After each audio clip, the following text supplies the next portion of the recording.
Ready? So I figured for this one, bro, dark mode, Wikipedia.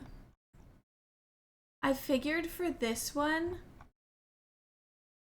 the way I found out about this was a Wikipedia rabbit hole. So, like, we could also just go down a Wikipedia rabbit hole, which is funny. But I also have videos, and we could hang out and crochet and do stuff. I think, if that sounds fun. But the first one, okay, cool. The first, I'm gonna just read the first part of the Wikipedia. I have like 4 videos, which we have to react to, because we're not stealing. That was not sarcastic, it's true. I think I have 5 videos, because there's another one that I want to do. Well, we'll see. But like for other things that are not just like something that happened on one day, well, I'll like do some research beforehand. I'll make PowerPoints and stuff. But this is not. Oh, that was you. I was like, what is happening? This one is kind of like, it has a short Wikipedia article. Let's see. Hello, Zilix, how are you? This is just vibe time. This one's chill. Like, look at that. That's it. First incident, second incident. I am good. Thank you for asking. But so, we're going to read the first part, I think. And then we'll watch videos. Apparently the incidents were in a movie. I haven't watched the videos yet. I just know that there's like maybe one part I have to skip.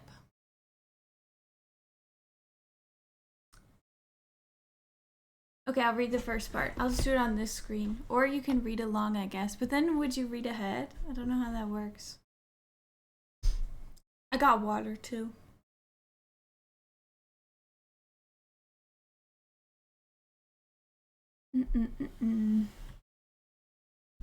Okay, Demon Core. This is, I don't know like how this happened, but like I read this Wikipedia article like every 3 months. Nothing new has happened, but that's why I said this one was like my Roman Empire. We also have to find out, because I don't remember, what it used to be named.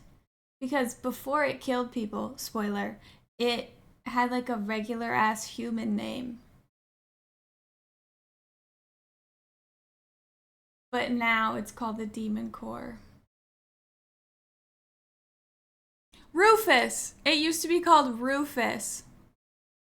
I think I learned about it from you. Very possible. Okay. Dave. Honestly, close. The Demon Core was a sphere of plutonium that was involved in 2 fatal radiation accidents when scientists tested it as a fissile core of an early atomic bomb. It was manufactured by the Manhattan Project, the U.S. nuclear weapon development. This is also the problem when I read out loud, is I am like, when I'm saying a word, I'm like already 2 words ahead. So I do that sometimes. During World War II, the Wikipedia page that connects to everything. It was a subcritical mass that weighed 6.2 kilograms, 14 pounds, and was 8.9 centimeters, 3.5 inches in diameter. The core... Exactly. The core was prepared for shipment to the Pacific Theater as part of the 3rd nuclear weapon to be dropped on Japan, but when Japan surrendered, the core was retained for testing and potential later use in the case of another conflict. Hi, Ionics! People are here for history. I actually asked Hannah to be here, but someone came naturally to history. Zilix and Ionics. Woo! Okay. The 2 criticality accidents occurred at the Los Alamos laboratory in New Mexico on August 21st, 1945 and May 21st, 1946. In both cases, an experiment was intended to demonstrate how close the core was to criticality with a tamper, a layer of dense material surrounding the fissile material. Fissile, probably. Still, the core was accidentally put into a critical configuration. Physicists Harry Daghlian in the first accident and Louis Slotin in the second accident suffered acute radiation syndrome and died shortly afterward. At the same time, others present in the laboratory were also exposed. The core was melted down during the summer of 1946 and the material was recycled for use in other cores. It lives on in other cores. That's haunted. Okay.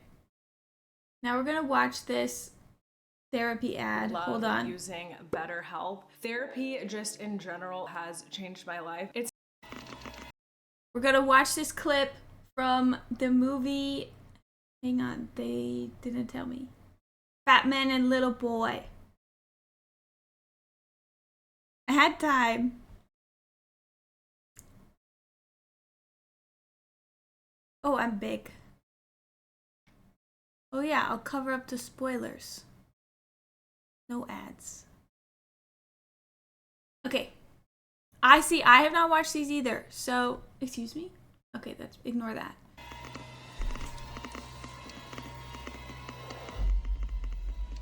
It's that guy. They're loud. Seems loud. Everybody ready? Meter's ready. Here we go.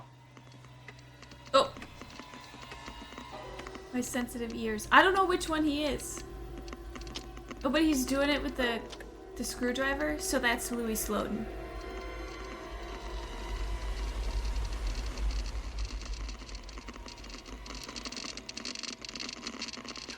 It is John Cusack. 29.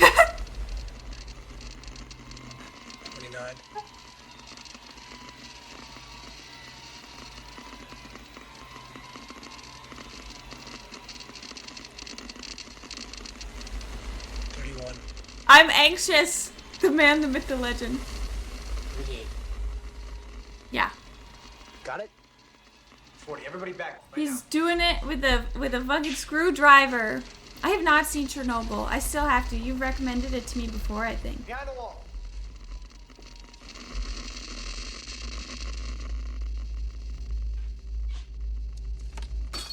Oh no!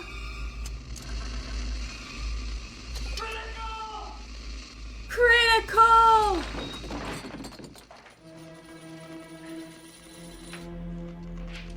Nobody move! Don't anybody move! Dead. Damn it! Take out everything metal. Drop it to the floor. Mark the position you're standing in. Get out.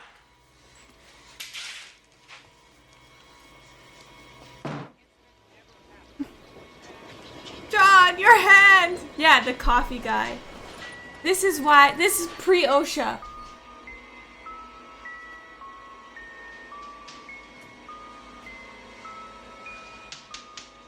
Now, I've seen pictures of the chalk stuff, but I don't know if they actually did it that way. Everybody should make it. Except for him. I'm in league, I'm just lurking. Okay, have fun. Good luck. Good luck, have fun. Wait, I missed it. I'm dead. Everybody should make it. Except me. I'm dead.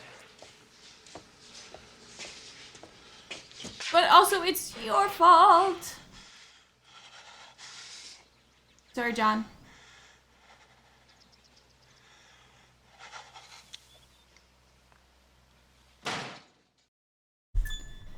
It's time for you. That's a bummer because he feels fine, but Snoop Dogg, but he knows. Okay. It booted itself down. What's this?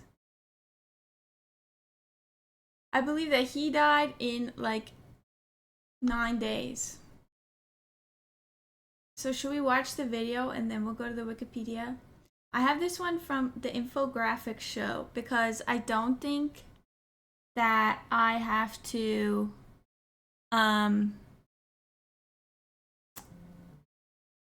yeah, I'll probably end up doing that. I don't think that I have to skip because a lot of them showed pictures of the hand. So I don't think we're allowed to do that one. Okay. You to get your reading super powered. So stop Or I'd straining have your to eyes skip. and start listening. The date is August 1945, and deep in the United States' top They secret. didn't. Okay. This one looks like a crash course, which I hope we get to use those videos because I love, like later on. They didn't have one for this. It's actually not bad because it's the hand after they did like a skin graft on it. I don't know why they did that. Like, that's tough. Please, the Skims ad. Okay, go away. Can I say I don't want to see this ad? Block ad. Okay, continue. Exactly. It's just a half-naked man. No! I have to refresh. The date is August 19. The date is August. Oh my god, why is it doing it that way? The date is August 19. It keeps moving the pause button. Okay. We'll full screen it. No, we'll half screen it. We're learning. Okay. 1945, and deep in the United States' top secret nuclear laboratory at Los Alamos, I haven't a seen these 14-pound either, sphere so of plutonium sits inside a we're lab, reacting. awaiting its insertion into the world's third wartime nuclear bomb. Yet it will no longer be needed, as after suffering dual atomic bombings and now facing an invasion fleet of 1 million Soviet soldiers, Japan has at last surrendered, bringing the Second World War to an end. I don't know if... Well, maybe we'll find out. Hello, steamed potatoes. All my homies love the Demon Core, but we learned that they killed him. They killed him. They melted him down and put him in other cores. It wasn't his fault. Okay, anyway. Why? No, this is what I was gonna ask. Why did they show the Soviets from, like, attacking on land? Like, where were they? Like, were they already there? Over 200,000 Japanese had died already to the 2 nuclear attacks at Hiroshima and Nagasaki. Somebody knows! And many more would die in the months and years to come from the deadly radiation. The 14-pound sphere of plutonium was meant to be the heart of the third atomic bomb, but is no longer needed. Yet the beating heart of an atom bomb would still claim more human lives before being disassembled. I don't know, also... Sorry, I keep pausing, but I kind of have to.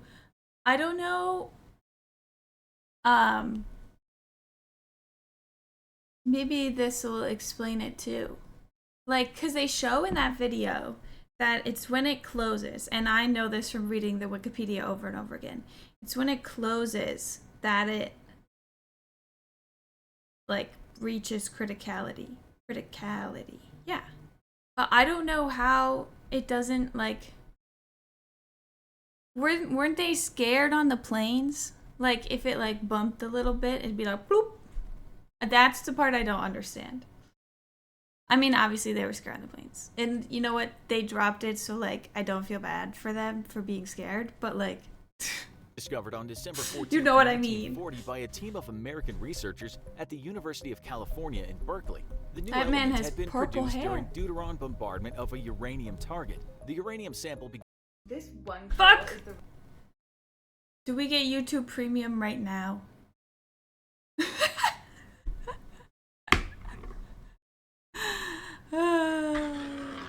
I'm used to watching streams.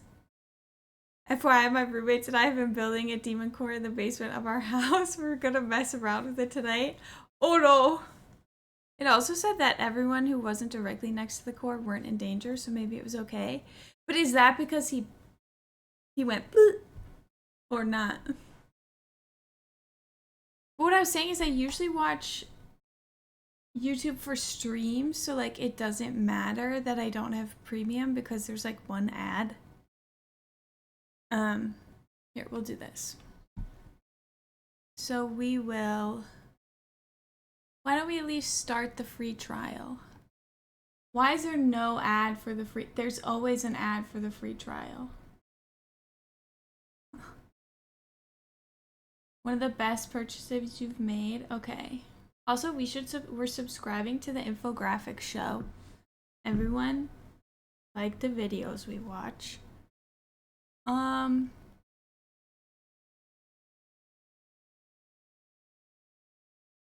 Hello, I would like premium, please. There it is. Try 1 month for $0. $13.99 a month. Damn, too bad I'm not a student anymore. Actually, not too bad.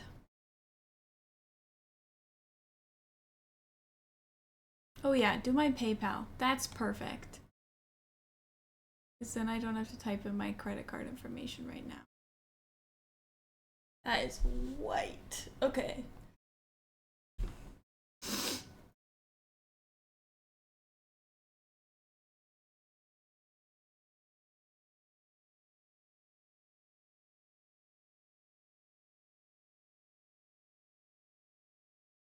Thank you for welcoming me.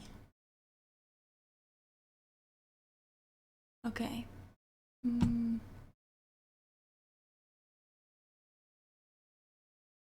Hello?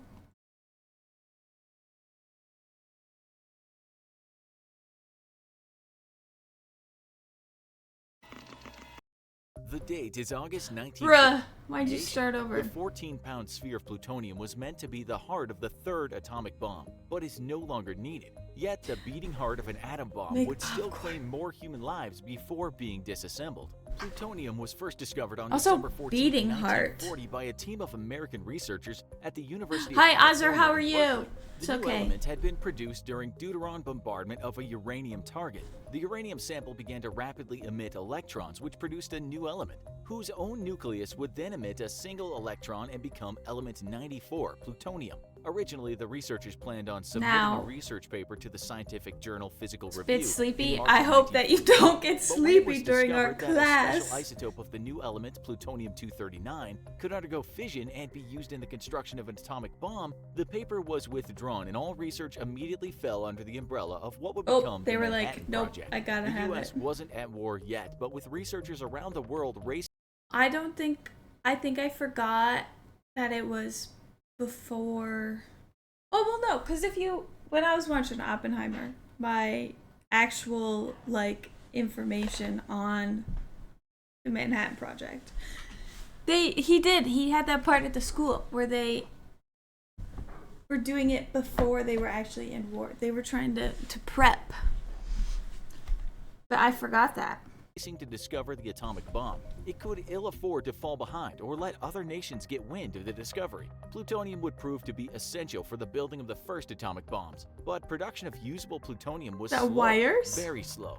It wasn't until construction of a revolutionary new type of plutonium production reactor in 1943 that the new element began to be produced in quantities suitable for the building of an atomic bomb. The door to a working nuclear weapon had at last been opened, and it would never be I just think it's closed funny again. with their By little summer of mitts 1945, World clapping. War II was all but over, and it was thought that America would not need to deploy the newly developed and feared atomic bombs. Yet by August, it was clear that Japan. But they said, do it anyway. I watched a documentary about the SAR bomb a while ago. That shit is insane. Hi, Tango, how are you? They are me circle hands. I don't know that one.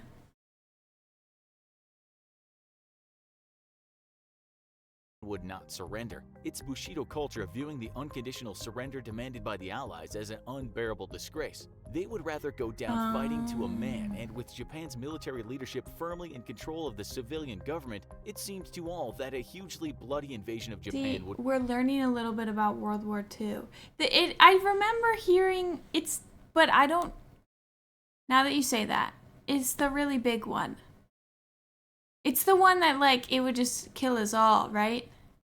Now I have become death, the destroyer of world, Cillian Murphy. Crazy. Also, that's even funnier because it's not actually an Oppenheimer quote. Oppenheimer's quoting someone else when he says it. The highest yield bomb ever built. We just gotta, like, stop doing that shit. Would be needed in order to finally bring peace. For their part, the Soviets were already massing huge concentrations of troops, recently freed from the They're war telling in us Europe where it was! along their border with China. I asked as and they prepared answered. to strike into Japanese-held Manchuria, where over 1 million Japanese soldiers still waited. Did you know? I'm so sorry. You're gonna get this out of me. This is a crochet hook, by the way. You're gonna get this out of me when we do these streams. There is a brand, a species of ash tree where, did you know? This will be my pointer, the crochet hook. There's a species of ash tree that's called a Manchurian ash that is more resistant to emerald ash borer than other kinds of ash trees, which I think is funny because it probably was in also a more resistant environment. Anyway, once Manchuria was neutralized, they're more they would like then look east toward an blocky invasion of buds. Japan itself. The realization that Japan was between a rock and a hard place gave some pause to American leadership on the use of atomic bombs. This but pissed me ultimately, off. it was decided that the war needed to end as Like, not that expediently they as made possible. it, but that So on he August decided to 6, have that hairstyle. 1945, Hiroshima went up in nuclear flames, the victim of the first atomic Okay. bombing in history. Initially, the Japanese government refused to believe the reports coming from Hiroshima. The total destruction I feel of the like we shouldn't say it went up in nuclear flames. Like, it was lit on fire by nuclear flames. Yes! Orator. city by a single bomb was unbelievable, and thus when warnings The came from the bubble. US that they would deliver a second atomic bomb if Japan did not surrender immediately, they were largely ignored. 3 days later, Nagasaki joined Oh, Hiroshima that's in why? the Because ashes they of didn't history, believe it? and tens of thousands of people died in a flash Really? of light. America immediately threatened the use of a third nuclear weapon, and shortly after, Japan sued for peace. They said, Back home, "We in don't the want secret it." laboratory of Los Alamos, the 14-pound plutonium heart of what would have been the third wartime nuclear weapon sat in a lab, now unneeded for its original purpose. Codenamed Rufus, the spear would go from That's not a code name. That is a dog name. Named as a pet, Rufus, the 14-pound plutonium core. wartime use to peacetime nuclear research in a matter of days, as there was still plenty that scientists Like, did was not that also understand just about one of the nuclear guy's weapons dog's and the names? materials that Or, made like, them up. Rufus, I need to as know. it was known, would quickly earn a much more sinister nickname, That's that true. of the Demon Core. The first lethal accident caused by the core happened just 2 days after the cancellation of the Demon Core's bombing run, and Wait. 2 days? The name of your cat is Rufus? See what I'm saying? It's a pet name. Your cat is Radioactive. Rename. No, when your cat is like being bad, call it the Demon Core. Hi, Prinny. Come in to be told Rufus is his dog's name. Spitting straight facts. It is. Because, oh, is it a hairless cat? Because of Kim Possible? I love that. less than a week after Japan's surrender. I did not Los know. Alamos- It literally only took them 2 days to, like, reach criticality. Rufus was destined Most for it. scientists were conducting He was like, "I'm not experiments getting to measure the blow up." threshold at which plutonium Well, would you'll become see. supercritical. This You was look the point excited, where well, a fissile I am. material such as plutonium Thank in this you. case accumulated in a small enough volume so that each Wait, fission how did he event of say the- it? in a small enough volume so measure the threshold at which plutonium would become supercritical. This was the point where a fissile material such Fissile. as It is plutonium fissile. in this case Sounds accumulated made in a up. small enough volume so that each I mean, it fission is. event of the material would produce a neutron that would in turn strike another fissile atom and cause another neutron to be created, which would then strike another fissile atom. This chain reaction is key to nuclear the detonations, infographics but people without the doing. very specific circumstances needed for an actual detonation, will instead result in the release of large amounts of radiation and extreme heating. So These initial experiments on the thing, it wasn't going to go into criticality because it had the, well, I mean, it was, but not like how we saw in the movie clip, because it had the very specific, like, conditions required for making it go boom instead. to measure the I was also criticality wondering that. threshold Why of didn't it just blow plutonium up? had a foreboding nickname, tickling the was dragon's just gonna be, tail. "Ugh." This was because the physicists knew that if they were not careful and awakened the terrible The beast screwdriver! from slumber, they were going to be severely burned. On the night of August 21st, 1945, physicist Harry Daghlian would do just that. And in I forgot. So the one, okay, the bangs, what are they doing? It's because I touched them too much. The one that we saw was the second incident. Or not the one, you know what I mean. The movie clip we watched with John Cusack was the second incident. In turn, the dragon would claim his life. That night, Daghlian returned to his lab after dinner and began I think criticality he just like experiments on the knocked demon something core alone, over. which was in clear breach of safety protocols. The only person with Daghlian was a security guard seated a dozen feet away, but with no knowledge of physics himself, the guard's job was merely to ensure only authorized personnel entered the lab. As Daghlian worked, he surrounded the demon core with bricks made of tungsten carbide. The core was Just like constantly emitting that. neutrons, but with nothing to bounce them back, there was no risk of going supercritical. The bricks of tungsten carbide, however, acted as mirror of sorts, bouncing the shed neutrons back at the core, which So would he cause just the made a reflected neutrons big- to knock he other just made neutrons more. loose from the fissile plutonium. Each brick added around the sphere would slowly edge the entire mean- material closer to On the one hand, he didn't know that was going to happen because it's experimental. On the other hand, he's already breaking protocols. That's why when we were picking them, I wrote next to it nuclear OSHA violation, because I actually don't know when OSHA happened. I bet Tango knows when OSHA happened. But he put them in a mirror maze and they got lost for hours. Literally, that is what happened. But like, on the one hand, they didn't know that was going to happen for this one, it sounds like. But he was just there by himself, which is bad. OSHA was founded in 1971. Okay, so not yet. Pre-OSHA, nuclear OSHA violation. All everywhere. I do believe that the Demon Core incidents changed worker protocols, even though they had protocols, but they didn't follow them. But, you know. a supercritical reaction. With the reflective bricks built up around the core, his Danger. equipment warned him This that looks if like he Karen added any from more bricks SpongeBob. to the wall surrounding the demon core, it would go supercritical. Thus, Yes. Daghlian began to remove one of the bricks away. The sleeping dragon had been prodded, and though briefly roused, it still slumbered. As he moved the brick away, though, he accidentally dropped the brick on top of the plutonium sphere. And No! in doing so immediately induced supercriticality. A flash of blue light and a wave of heat bathed the laboratory, and Daghlian immediately snatched the brick away, stopping the chain reaction. Unfortunately, it was too late. The dragon had woken, and in the It does brief kinda second it look had like been a roused from its crocodile. slumber, it had already delivered a lethal dose of radiation. Yeah, he died even faster. He died in 2 days. Because it was bouncing around in there, probably.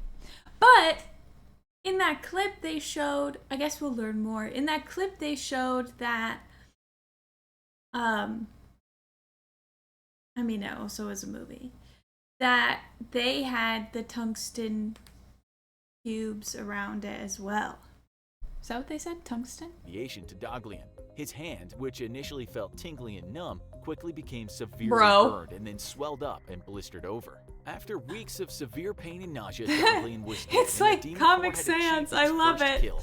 A year later, physicist Louis Slotin was demonstrating a similar criticality experiment to a group of Slotin. researchers. The criticality experiments were crude, even for their time, and known to be extremely dangerous. Enrico Fermi himself had warned Slotin would be dead within a year if he continued conducting these dangerous experiments. On that But, like, I feel it's important to stress weeks? Wait, why'd you say weeks? I feel it's important to stress that the experiments themselves were dangerous, but also there were protocols that they did not follow. Oh, it took the first guy weeks to die? I thought there was somebody like 2 days. Hang on.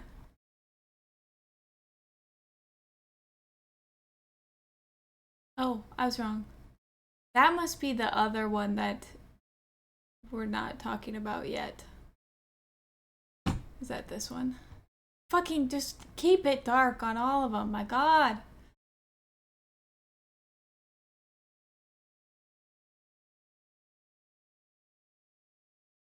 Or maybe that was from the never-ending Wikipedia rabbit hole we went down last night.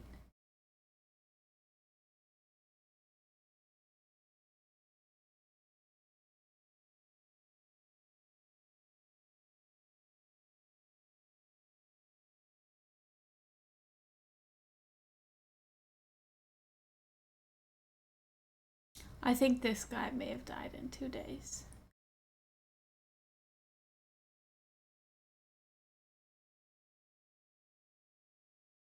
"35 hours after his initial exposure." That's who I was thinking of. Okay, so then Harry Daglin died in 25 days.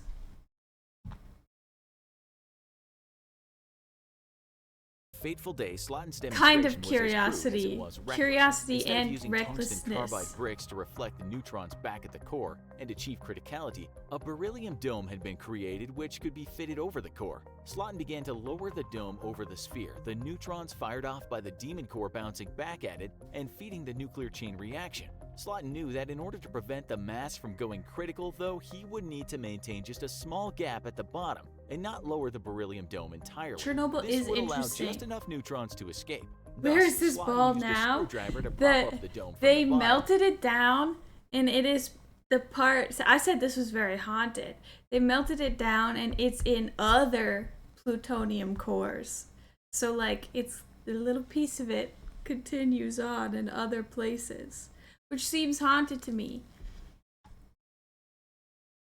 And ensure it would not cover the core completely. Scientist Raymer Schreiber turned from the experiment to see to other matters, ignoring what had become a routine demonstration by now. As he turned away from Slotin, though, the entire room was filled with a blue flash and a wave of heat. The screwdriver Slotin was using to prop up the beryllium dome had slipped, encasing the core completely and letting it go supercritical. Slotin immediately flipped the dome off, but just like Daglin before him, it was too late. Everyone in the room received a massive Well, I don't know if they were gonna like destroy it ever. Like I think it might have just been they didn't want that one's bad vibes. I honestly don't know, but they're still using it because they still continue to do experiments afterwards. dose of radiation, but Slotin, being so close to the demon core, received a fatal dose. Slotin was rushed to the hospital where he went through bouts of This nausea looks and like he vomiting just and then showed seemed up. to recover. However, within days, he began to lose weight and experience severe abdominal pain. Slowly, he began exhibiting signs of mental confusion as his body literally began to break down. Most radioactive waste is buried in mountains from what I know. There's not really a good way to destroy stuff like that. Yeah, you'd have to like neutralize it, which I don't know if possible. I know they put stuff with it usually, but I don't know how much it does. Down from the inside out. To make matters worse, his insides had suffered what doctors called a three-dimensional sunburn. Bro! As the flash of radiation severely burned Slotin's body, in parts down to the bone. 9 days later, Slotin was dead, the second victim of the demon core. New procedures were What? They immediately showed the implemented. other guy with 2 people at his funeral and this guy with 1. That's the word, neutralized. Sorry, Professor. That's okay. I'll allow it. We're learning here. To halt the reckless hands-on criticality experiments, and new rules force scientists to use remotely controlled machinery from a distance of hundreds of meters. And not the a demon core, which was screwdriver. initially slated to be used in Operation Crossroads, the nuclear test set to begin a month later at Bikini Atoll, was instead melted down and reintegrated into the U.S. nuclear stockpile. Built for massive destruction, the demon core was once more cheated its ultimate destiny. Its ultimate destiny. They're making it sound so sentient.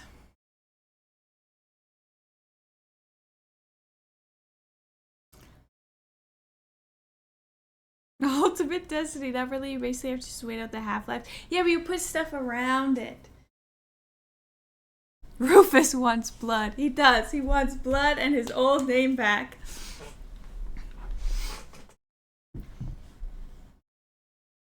They're literally like, he's waiting. No, not just the mountain. Kind of, you think they just chuck it in a hole? Kind of related, but when I was at Fort Sill, I was able to see the original Atomic Annie. It's 280 millimeter cannon that shot a 15 kiloton nuclear shell. Kiloton. So is that what, 15,000 tons? I don't know those measurements. That's cool though. Did it feel spooky looking at it?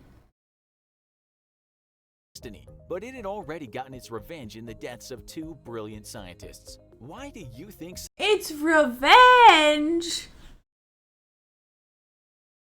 Oh, this clip is still here. I forgot I had this clip in. I used to hold my bangs back while I was doing my makeup. TNT equivalent of 1,500. Nope, 15,000 tons. Ah. Atomic Annie is like what they used to... Wasn't that for testing? Ow! Okay, I need to take this clip off my...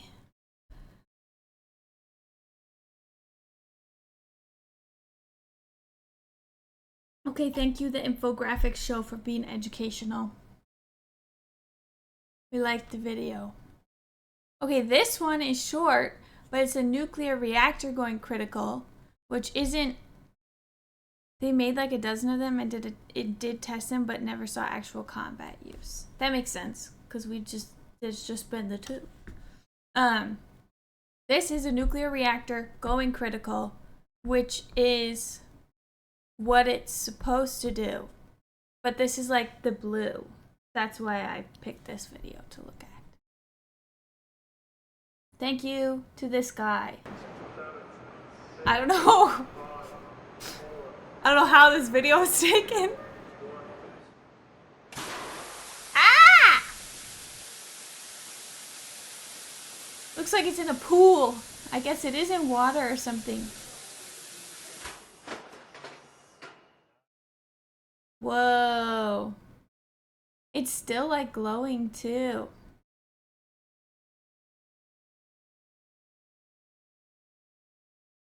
Little bubbles. The noise stopped. on September 30th, 19... Spoiler! We were talking about this one earlier too. It's another infographics show.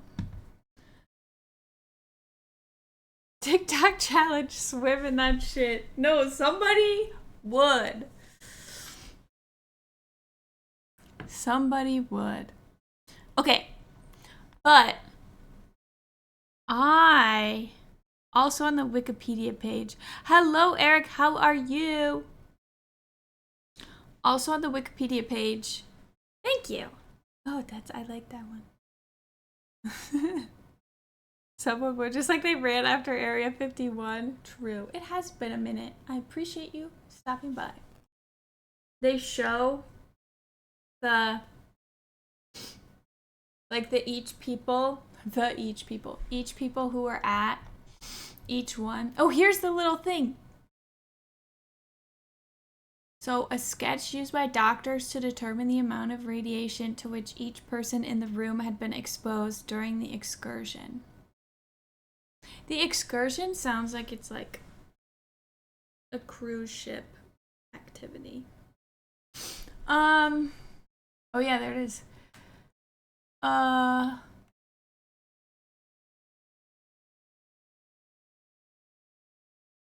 he received a lethal dose of 1,000 rad 10 gray. Gray? I did not know that. Gray is the ionizing unit. Nope, the unit of ionizing radiation dose in the International System of Units, defined as the absorption of 1 joule of radiation energy per kilogram of matter. Yes. And 114, neutron. And 114 rad gamma radiation in less than a second. He died 9 days later from acute radiation poisoning. Died 19 years later. Okay, yeah, this part I thought was interesting. So they did like a medical study from the reports of the men. But this one guy who was a physics student, he didn't want to participate in the study. And then because of that, I guess, or I don't know if anybody else asked, they never gave him his medical records. So he was like, hey, can I have my medical records for when I was exposed to radiation? And they were like, no, you cannot actually. Also, thanks for not participating in our study. Just rude. And he was 26. I'm 26. If I was at this place and I saw this guy, I feel like that's illegal. And I saw this guy with the fucking screwdriver. I don't have a screwdriver. Going like this, I'd be like, actually, this is super cool that we're all doing this, but I gotta go. I would have been the coffee guy. But, like, that's crazy. Oh, a Canadian. Ionics. Your people. Okay, so he died 9 days after the incident. Then this guy who was, I think they do it in order of how much they got. Yeah, except for him. This Louis guy be like, see this shit? This shit is cool. It continues to to use the screwdriver. This is the Demon Core. Yes. We're doing our history day. Yes, yes, yes. We've watched some videos on it, and now we're looking at the Wikipedia. Died in 1965, 19 years after the accident of myocardial infarction with aggravating compensated myxedema and cataracts. Oh. While skiing? That's tough. Hyperthyroidism. You have my on. Eric is locked in. Yes, I love history stream. Okay. This one's like a history science stream. This guy, I feel like I should say their names. That seems mean. Samuel Allen Klein is the one who didn't participate in the study. And so we don't know his dose of radiation. Physics student and later patent attorney. It would have been great if he was an attorney, not a patent attorney, but an attorney that was like helping patients. Okay. Died in 2001, 55 years after the accident at age 81, refused to participate with studies and was prevented from obtaining his own medical records from the incident. Crazy. And because of this, you can't click on him. This guy was 23. Marion Edward Seslicki died of acute myelocytic leukemia in 1965, 19 years after the incident. See, that one seems like it maybe influenced it a little bit. This was also they both died in 1965? But this one, I think it said somewhere up here, while this may have been caused by Graves' exposure to radiation, the condition may have been hereditary, as his father also died of heart failure. Oh, because he was hospitalized for several weeks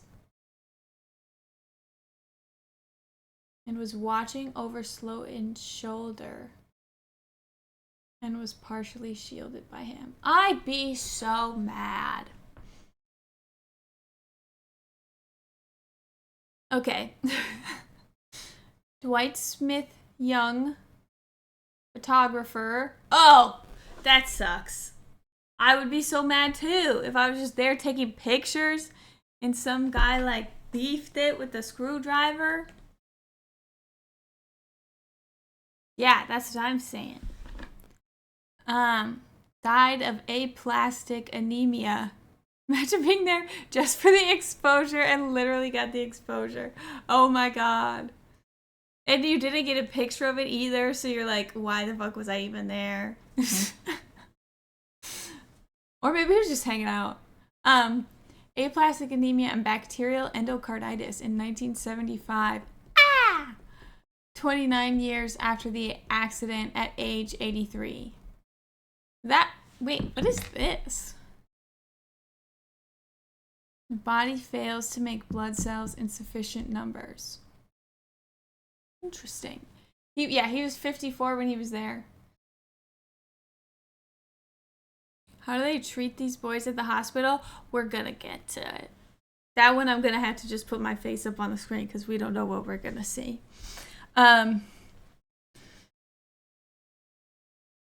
Raymer Edgar Schreiber, 36, died of natural causes in 1998, 52 years after the accident at age 88. They didn't even say the natural causes. Theodore Perlman, New Orleans, Louisiana. Oh, I don't know why I said that. 23 again, engineer. Alive and in good health and spirits as of 1978. Most likely died in June 1988, 42 years after the accident. Most likely? They lost track of him? He could still be out there.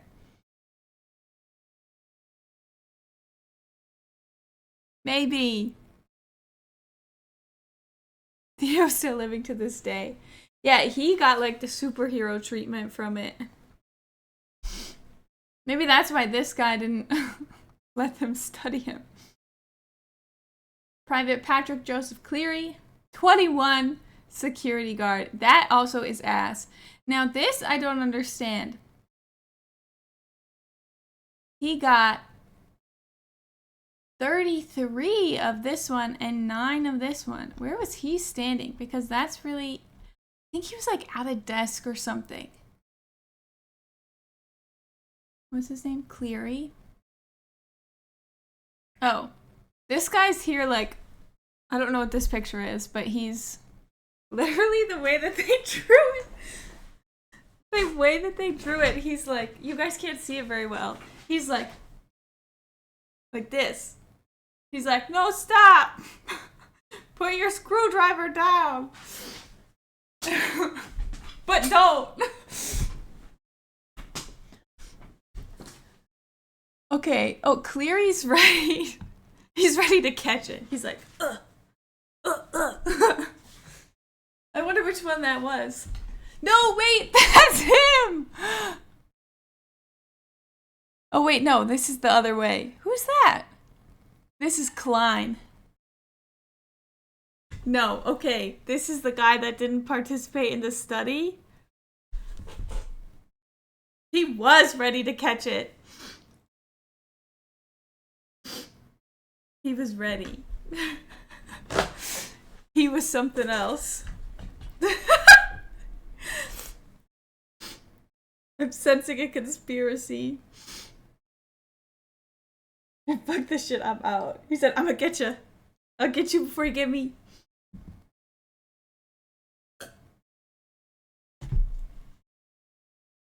That's so interesting.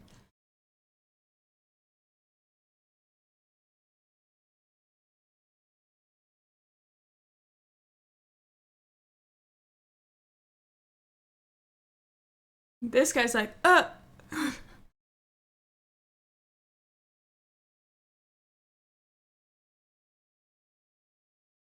Okay.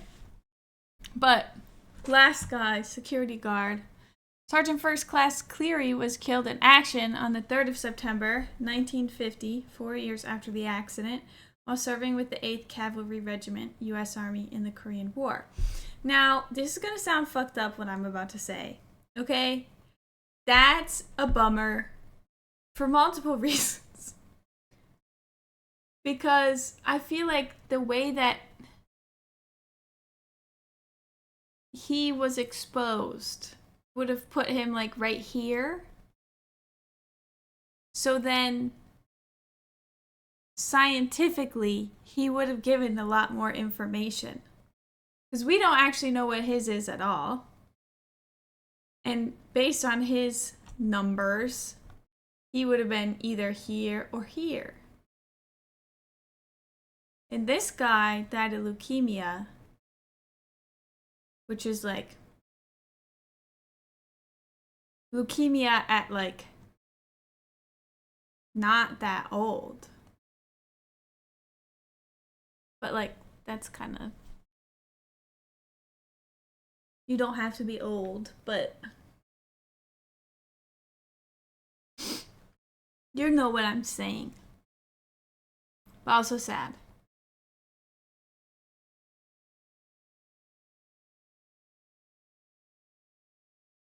Oh, planned uses and fate of the core. The Demon Core was intended for use in the Operations Crossroads nuclear test, but after the second criticality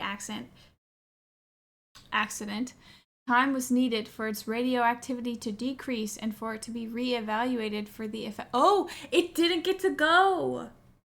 Oh, you know it was mad. Because it didn't get to go, because these losers made it go to not losers, sorry. But that's how it's saying it, not me. They made it go to criticality, and he was like, not able to go. Rude. I know. But you get what I'm saying. Because it's since the last video was trying to personify it. There was only 3 people at a higher radiation level, the 2 right next to it, and then the photographer. Yeah, I don't know why they did this way. Like why he's... This is very interesting as well. Where's he standing? Over here.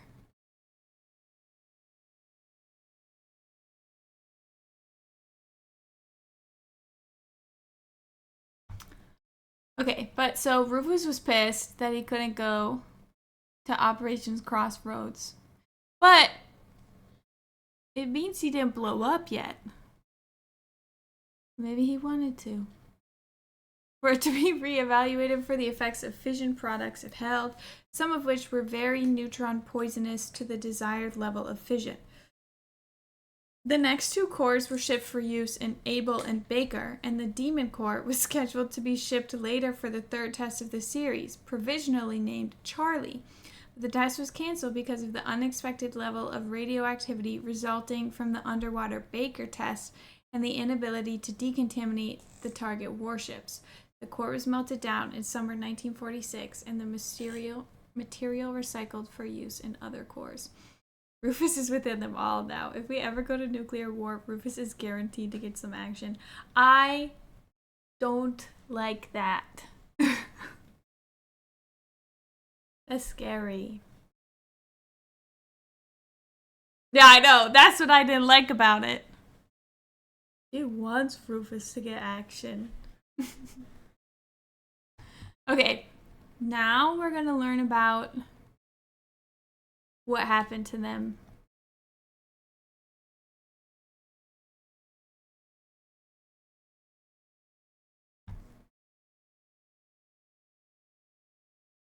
Oh my goodness. Okay, hang on. I'm going to read something about the second incident again. This is why I read this Wikipedia page over and over again.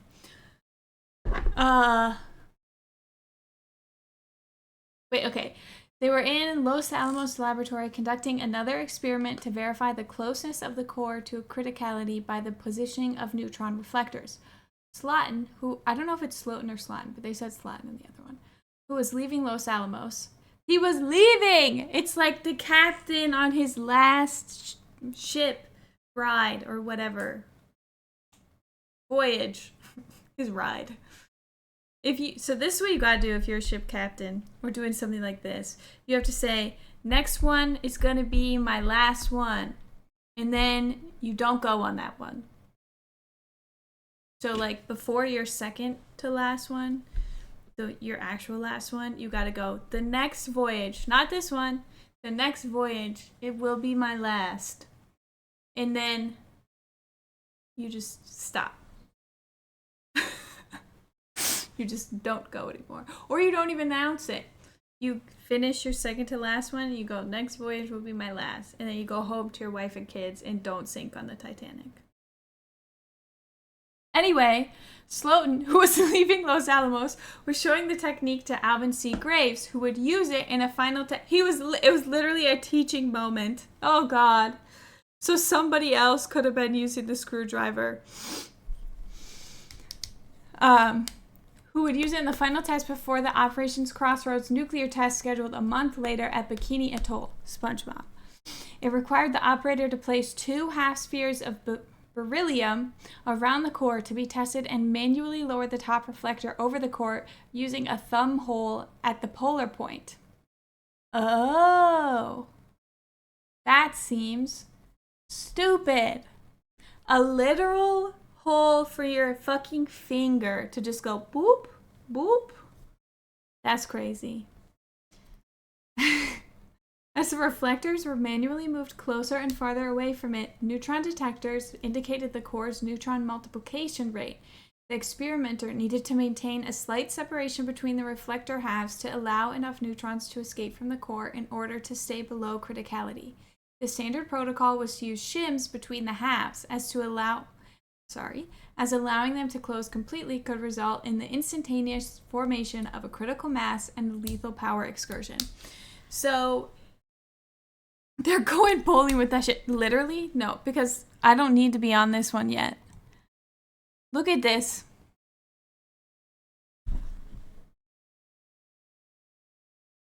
That's him with his fucking screwdriver. I actually don't know if that's him. No. It's somebody else. I think it's a recreation. Yes, a recreation. But yeah, okay. By Slotin's own unapproved protocol, who he was teaching to somebody else. I'm sorry, I shouldn't be hating on this guy. I feel bad. The shims were not used, so they didn't put the little pieces of wood in between.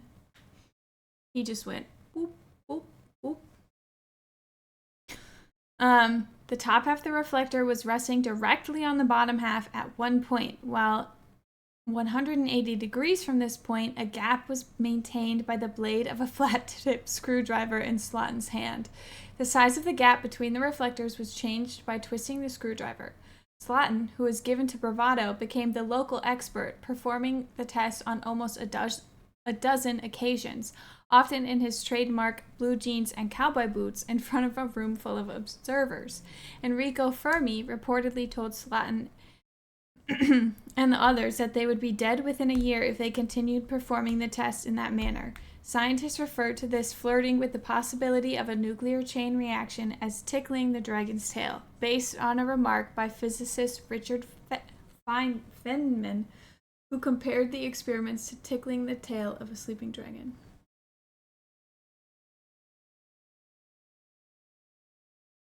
That's crazy. There's no reason why it should have happened. There were so many things that went wrong. I know! The fact that having it rest, like already touching on one side, because even with that, you're increasing it because that's a small space for it to bounce off of. And then the neutrons are small, so they could bounce a lot in that little space. On the day of the accident, yeah, there should have been wood to stop it. On the day of the accident, Slotin's screwdriver slipped outward a fraction of an inch while he was lowering the top reflector, allowing the reflector to fall into place around the core. Instantly, there was a flash of light. The core had become supercritical, releasing an intense burst of neutron radiation. I have to burp. The exposure, which was calculated based on the estimated half second between when the sphere closed to when Slotin removed the top reflector. Oh, the exposure of which. Slotin quickly twisted his wrist, flipping the top shell to the floor. The position of Slotin's body over the... So the movie was wrong. Over... Wait, where is it? Oh, over the apparatus shielded the others from much of the neutron radiation, but he received a lethal dose. Okay, now... Shocking. Now we will go to acute radiation syndrome.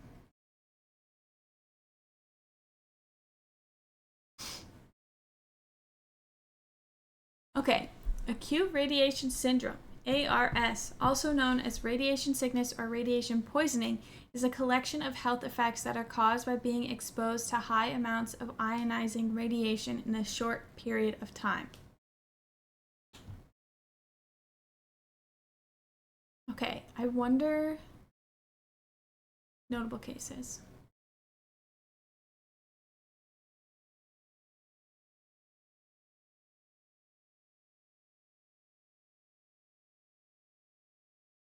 What is this?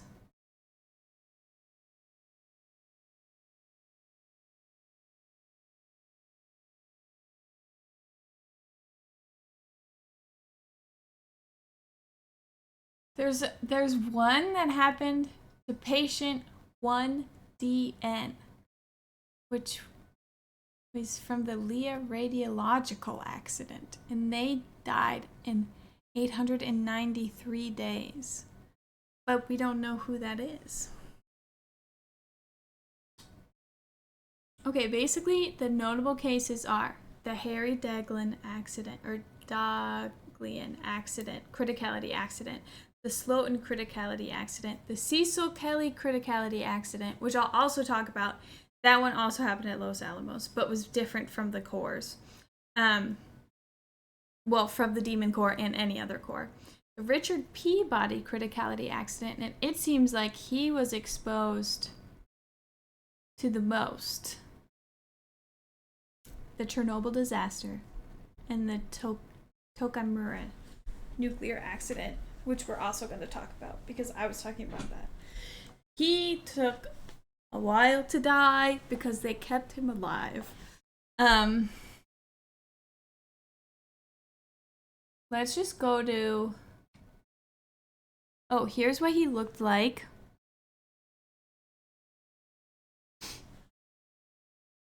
He looks just like a dude. I mean, obviously, but when I was overseas, I spent 7 months at an outpost right next to the Tuatha nuclear facility. They told us there was an acceptable amount of radiation, but I always wondered. I do not like acceptable. He's just a dude. But like the way that they described him with like his blue jeans and cowboy boots, but like he just looks like a scientist right here is like why I said he's just a dude.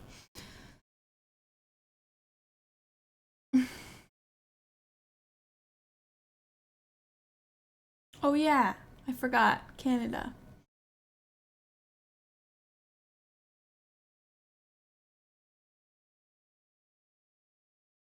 We're safe. Okay, there's the criticality accident.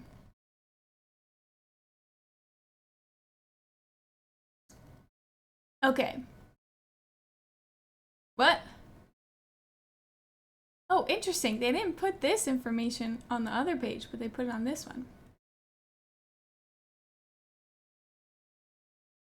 Prompt a critical reaction and a burst of hard radiation. Slotin experienced a sour taste in his mouth, an intense burning sensation in his left hand. He jerked his left hand upward, lifting the beryllium hemisphere, and dropped it to the floor, ending the reaction. He had already been exposed to a lethal dose of neutron radiation.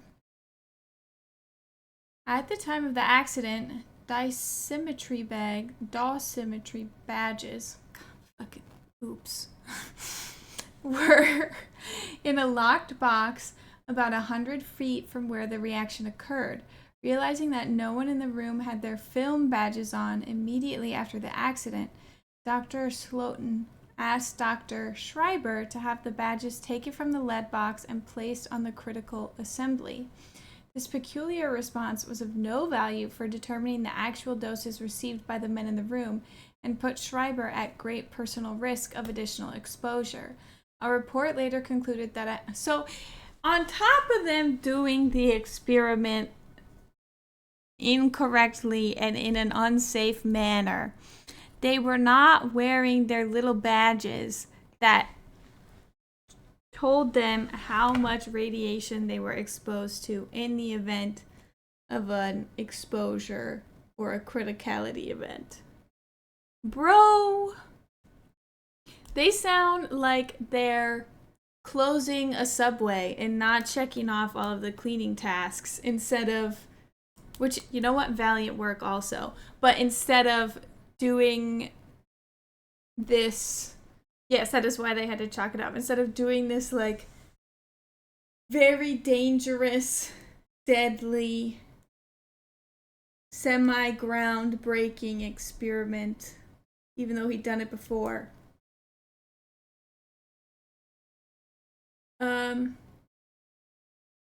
A report later concluded that the heavy dose of radiation may produce vertigo and can leave a person in no condition for rational behavior. So that's why he did that. As soon as Slotin left the building, he vomited, a common reaction from exposure to extremely intense ionizing radiation. Slotin's colleagues rushed him to the hospital, but the radiation damage was irreversible. Okay. 6 other men. By the 25th of May, 1946, 4 of the 7 men had been discharged from the hospital. The United States Army physician responsible for the Los Alamos Base Hospital said that Slotin, Graves, Klein's, and Young's immediate condition is satisfactory. So, they seem fine, and then they're not. Okay, this is what Ozzer wanted to know. So blame him. It's gonna get gruesome. That's insane, though. Imagine one day doing something that would kill you days later. Yeah, I don't like that. That's also why radiation stuff is so scary. Like, people that lived in Japan, but, like, slightly farther away. Or people that lived near Chernobyl. Like, you don't know if it's already starting something in you that will kill you way later.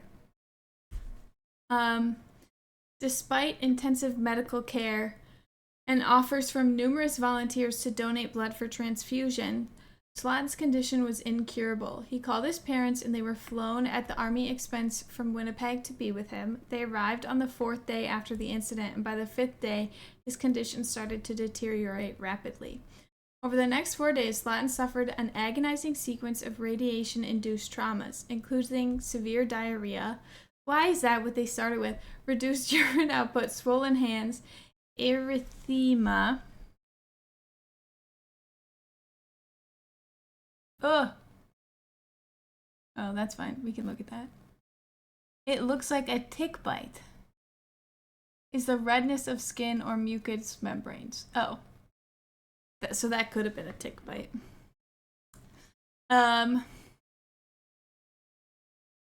Massive blisters on his hands and forearms. Intestinal paralysis. Intestinal paralysis and also diarrhea at the same time. That's a lot. And gangrene. How to get gangrene?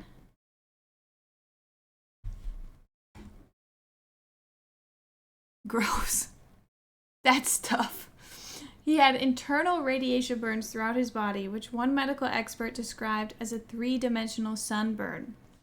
What is gangrene? See, hang on. Yeah, I was not going to be allowed to show that one. Gangrene is a type of tissue death caused by lack of blood supply. Oh, I was thinking of the one that you need bacteria in. If you want to look it up, it's a gross Wikipedia picture. Symptoms may include a change in skin color to red or black, numbness, swelling, pain, skin breakdown, and coolness. The feet and hands are most commonly affected if the gangrene is caused by the demon core.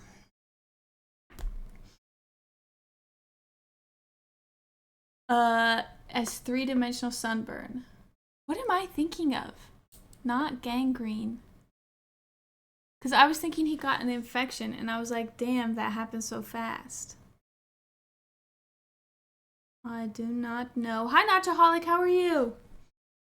He had internal radiation burns throughout his body, which one medical expert described as three-dimensional sunburn. That's sepsis. By the seventh day, he was experiencing periods of mental confusion. His lips turned blue, and he was put in an oxygen tent. He ultimately experienced a total disintegration of bodily functions and slipped into a coma. He died at 11 a.m. on the 30th of May in the presence of his parents. He was buried in Winnipeg on June 2nd. That was fast! Oh, wait. Yeah! 1946. May, yeah. They got him to Winnipeg so fast. I saw so many feet pics for gangrene. Yeah, that's why I didn't show that on stream. Oh my god. Not this, that's what she said when I'm talking about dying from acute radiation. That's crazy. Okay. Back to the videos, but I actually want to find the Cecil Kelly infographics one because I think I saw that. And then we can watch the other one. Oh, maybe they don't have one.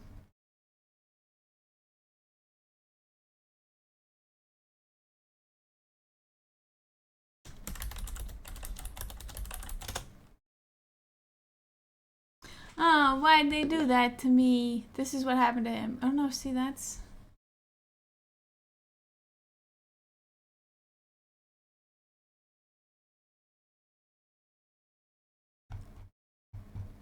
I thought you can't show feet on stream.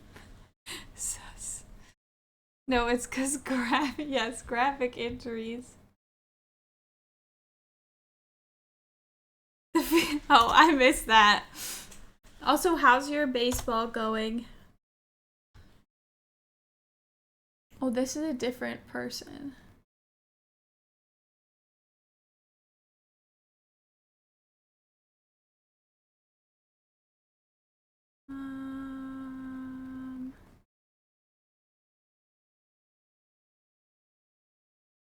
Okay, yeah, I think we can watch this one. I just want to make sure that they didn't have any of the aforementions. It's from 4 years ago. Wait, are you watching old, like, IRL baseball to help with the game, or are you watching the game? Yeah, IRL. I see. Okay. Plant handling of the chemical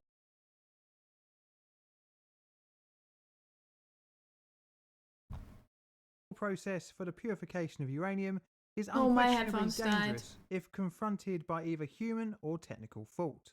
Keep calling it COVID In the baseball. same year of the near tragic disaster of the criticality accident at the Thank you, Y12 plainly plant, difficult. an operator at Los Alamos would not be so lucky. Of course, that Los Alamos. We're back here with yet another criticality accident. This one has been on my list for a while, and I've been looking forward to having a deep dive into the Cecil Kelly incident. The late 1950s was a bad time for nuclear accidents. With Windscale in 1957, Kistium in 1957 It's the one, yeah. well, the NRU in Oppenheimer. accident, the Y12 and the Cecil Kelly criticality accidents in 1958, just to name a few. Needless to say, if you're working back then in the nuclear industry, There's also there's the Y12 one. There's a video of a survivor from the incident, and he describes the blue light as like looking like it's from an arc welder. Or like in an arc from a welding. Insurance. Today, Which I we thought are was back interesting. at the Los Alamos laboratory for the third and lesser known fatality from a criticality I event. did like that The movie. first two being linked It was to the good. Demon Very Core. well done. And I Although like not as Cillian scary Murphy. sounding as I the gotta Demon Core, watch the 1958 criticality that led to an operator's Peaky Blinders overexposure again. and subsequent death is arguably He far is. more worrying, as the time between explosion I and like death his was picture. just under Look, it's just this little stick figure with 2 days. my Los it's Alamos, British, isn't it? post-Manhattan Project had been renamed My the British Los accent Alamos from Scientific yesterday. Laboratory, and things had changed from the 40s where nuclear got better. weapons were built by hand by experts. Instead, Dunkirk the laboratory was had good. started to move towards mass production using It was cool low-skilled how there were workers, multiple almost like a factory line. perspectives. Even though bomb manufacturing had changed, the lab still undertook multiple experiments using different radioisotopes, and this necessitated reprocessing and Okay, I was talking over it. But it was horrible yesterday. It's not always horrible. But this one happened in 1958. Hi, Megan. How are you? This one happened in 1958. So it was like 12 years after the last one. And it's just like, damn. They really got to close this place. recovery. However, an unusual set of circumstances would result in a supercritical mass, as the area of the incident This one is weird, typically only though. dealt with lean residues from plutonium recovery operations. These lean residues were usually sub 0.1 grams per litre, containing plutonium and americium. The process used a chemical we've seen before in this channel, tributyl phosphate, also known as TBP, Radiation is which was used freaky. to separate the two radioisotopes, and this was carried in an organic solvent. We were just talking about that. The solution was evaporated after being extracted to an aqueous solution to concentration, I like that he resulting makes in a solution the containing a few infographics, grams of plutonium per like, litre. For the The science solution part. is then fed back into an earlier part of the process. The now extracted plutonium-rich solids It are seems then like sent to another part of the distilling plant for processing into small whiskey. batches. Now, Like that was a normal when they operation show of the plant thing, at that's Los what it makes me Alamos. think of. However, at the time of the criticality event, an inventory was being undertaken. This involved stopping the normal flow of work to evaluate the residual materials in the processing machinery of plutonium content. The solution was filtered for evaluation, and whilst this was So undertaken, did they like the turn it process off? machinery was cleaned. On the 30th of December, It wasn't 1958, filtering? dilute, aqueous, and organic You can't really solution from two see, vessels like, was dumped into a magic. single large vessel. Unless it's a The aqueous criticality, solution because was then it's removed bright from this blue. vessel, and remains of approximately 200 litres of material, Also like magic. including nitric acid wash, was transferred to a 850 litre, 96 centimetre diameter stainless steel tank fitted with a mechanical stirrer. The kind of mixer you'd find in a bakery, albeit for mixing dangerous materials, which with my cooking skills Like is blight. indistinguishable. This tank contained about 295 litres of a caustic stabilised aqueous organic Okay, emulsion. it's a lot of and the science added on acid our from the new history material day. separated the liquid I phases. apologize The if liquids that's ended not up what you settling signed up into two for, layers, but if the you top picked being Demon Core, 160 you knew litres you of were organic getting it. material containing around 3.27 kilograms of plutonium. The bottom layer consisted of around 330 litres of aqueous solution and had around 60 grams Have you of seen plutonium in Chernobyl? it. It's dropped. The No, I critical have mass not. was not achieved at this time by the two layers being separate. The You top love layer was chem. 20.3 He included centimetres freedom thick, units. and Thank you, criticality sir. would have been achieved by a I did not thickness like of him. 21 centimetres. Cecil Kelly, a Los Alamos worker with many years of experience, was about to set off a power excursion which would end his life without even knowing it. Kelly had turned on the tank stirrer at around 4 p.m. on the 30th of December. And as the agitator blades spun up to its set 60 RPM, the two I have layers started to time. mix together. To observe the mixture, the tank I, had a couple of viewing like, ports barely protected by watch thick glass. shows anymore. Kelly was standing on top of a small stepladder to watch the mixing in operation. Wait, what? The motion changed the reactivity from about $5 subcritical to super prompt critical. So was this one? and a Megan power wants excursion group occurred. trauma. Almost immediately, Kelly experienced a blue flash and a So are they saying that this one was like a freak accident, or was he not supposed to have the stirrer on because he was checking it? I'm not sure. bang from within the tank. This knocked him off the ladder. Realising something was wrong, he turned off the mixer. He turned the mixer back on to hear a rumbling sound. By now, Kelly had started to feel burning over his skin and was assisted by two other operators. Because he was to a literally shower, leaning moving over back it. up the tank. One of the operators assisting turned off the mixer. Kelly was heard exclaiming, "I'm burning." Initially, it was thought that Kelly had experienced some kind of acid burn, hence the showering. However, it was far worse than that. Acid The burn, radiation alarm, maybe? set to go off at 10 millirems an hour, 175 feet away, was activated by the short, sharp increase from the excursion. This caused an evacuation of the site at 4:35 p.m. To make the tank safe again, the unknown So concentration. it was what, what did it say? 100 meters away? Oh, 175 feet. I thought we were not using freedom units. I've had a battery acid burn. Ooh. I feel like watching Chernobyl helped me understand why it happened, but there's no chance I could explain it to you other than control rods. Thank you. That's funny. I always get freaked out when you open up like something you haven't used in a while and it's got like the gunk on the batteries. Increase from the excursion. This caused an evacuation. Makes me not of the even site want to touch at any 4:35 batteries. PM. To make the tank safe again, the unknown concentration of plutonium solution had to be removed. To facilitate this, an array of small tanks was fabricated and placed 100 feet away from the mixing I don't tank. know. All the solution taken from the tank was analysed. I don't know to to either figure of out those. how much plutonium was within. It A did drain line get was too fixed hot, around the though. side to drain the fluid. As it was unknown on the level of Control radioisotopes in the rods. solution, a temporary shield was set up to protect operators. A maximum reading of 1 rem per hour was taken from the tank, reducing to 50 millirems after it was fully emptied. See, I feel bad because Now I'm back not to going to Kelly. retain Within this, 15 but I'll minutes of retain exposure, like he had threw up. experienced severe shock, eventually becoming unconscious. His average whole body dose was first estimated by measuring the radioactivity of his What blood. is that? This showed sodium and other light metals. Oh, a had blood vessel. activated I thought it was like into a drop. radioisotopes such as sodium-24. It was estimated he received 900 rad from fast neutrons and 2,700 rad from gamma rays, giving a total of 3,600 rad. However, Yeah, in a that's- later post-mortem, this figure was closer to 4. For reference, 4,000 rad, and for the Slotin incident, it was like 100 something. Too spicy. Why is it spicy? That's so mean. 4,000 rad. 70 rad and above can cause acute radiation sickness. 500 rad is almost certainly a lethal dose. 6 hours Is it post-event, 1,000? Kelly's white blood cells virtually disappeared from his peripheral Oh circulation. yeah, 1,000, but then hinting at a 100 deadly of the. downward No, I don't spiral. want this one. 24 hours post-event, a bone marrow This- biopsy was taken this to show rad. watery-like substances Wait. instead of a healthy bloody one. 1,000 On the second day of the post-exposure, neutron Kelly experienced rad, hard to control abdomen pain, 114 lost of the all colour to gamma his skin, rad, and following an erratic pulse, passed away. and this guy had What was strange 166. was how an operator with over 11 years of experience had been in the centre of an accident like this.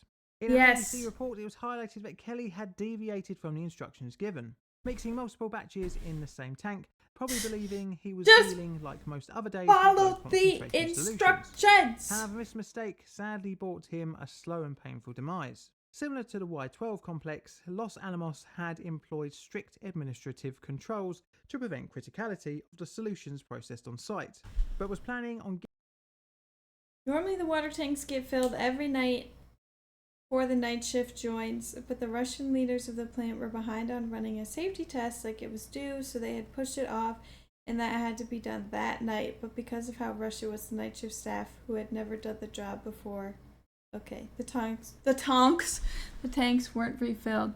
The next one we're gonna do is also a containers. Administrative safety controls have been used on the site for 7 years rushing successfully, issue. and were considered acceptable for the additional 6 to 8 months, but it would be required to obtain and install the improved equipment. Ironically, during this period, the site experienced a breakdown in controls and a fatality from a power excursion. The accident, along with Y12 and Wood River Junction, really shows how criticality controls can't be relied upon, as human nature seems to override the strict discipline needed. All these incidents Okay. help explore geometry safe controls. The for fuel controls can be relied upon. We just have to have other controls for the people. This stream could be called the hubris of man. That's so true. No, literally every person like does something against the safety regulations. True would have turned you in the Hulk if you were not careful. Waste processing. However, again, human nature has caused other events, such as the Tokimura criticality. That's the next I hope you one. enjoyed the video. If you'd like to support the channel, I did. Thank you, Plainly Difficult. Okay.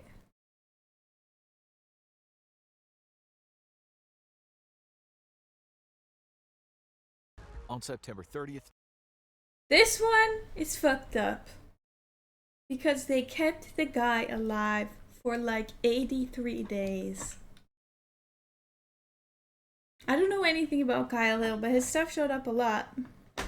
Stop sniffing markers. Just sniffing the outside of markers. 1999, technicians at the Tokimura nuclear plant Sorry. in Japan accidentally caused a horrific chain reaction that changed the lives I of like everyone this around one, them, the including Infographics themselves. show. The man closest to the accident, Hisashi Ouchi, And their would little suffer meat- the worst consequences not of all, meat. becoming the most Their little radioactive me man in hands. history. A title literally no one has ever wished for. Yet he was True. kept alive for months, even while he wanted to die. How did this happen? Located Yes. 75 miles northeast It of Tokyo, reminds you in of Crash Ibaraki Course, Prefecture, watching Tokimura John was Green selected as or an Hank ideal Green. location for a nuclear Probably, power plant, yeah. thanks to the abundance of empty land. I wonder if they kept some of something those people that alive was to test and and still is a research. premium in Japan. That is- Soon the complex would expand to include nuclear No reactors, research spoilers! institutes, disposal facilities, and fuel enrichment centers. Japan had constructed its I first love commercial Crash nuclear Course. power plant in 1961. The country had few natural power generating resources and accelerated its nuclear energy program in an attempt to lessen its dependence on expensive imported energy.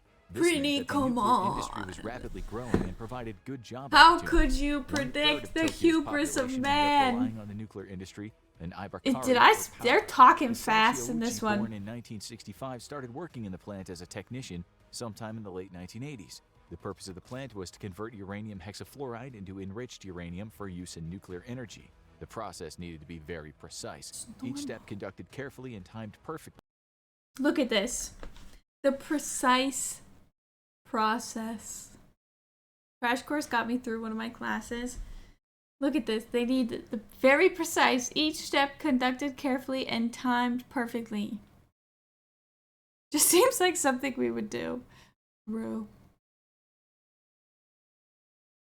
Each element mixed in exact proportions. Unfortunately, Ouchi was about to discover that Tokimura's training and safety standards were, as one Greenpeace official stated, on par with those of a bakery. The first slip-up with the plant happened on March 11, 1997. Locals heard an explosion one Okay, that was targeted.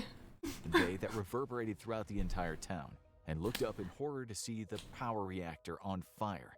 Instead of sending people to examine what went wrong and ensure it never happened again, the Japanese government launched a cover-up to hide the extent of the negligence that had produced the explosion. A few dozen people in the area were affected by the radiation, but the story didn't make big headlines. In 1999, the officials directing plant operations had clearly failed to learn any Wait, lessons okay, from their so previous that slip. happened. That happened. No, the targeted was the safety precautions of a bakery.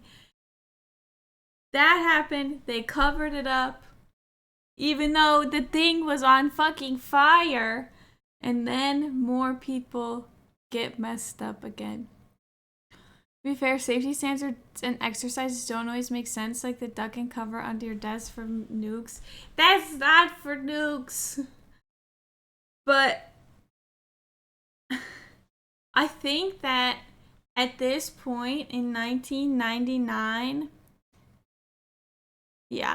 in 1999, you should know that after all of these other criticality events and radiation events, you should know that they have the safety protocols for a reason. They just give up. They do the duck and cover for other stuff too. Like earthquakes and shit.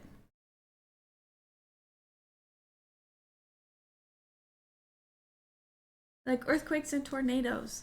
Never when I did a duck and cover were they like, this is in case of a nuclear explosion.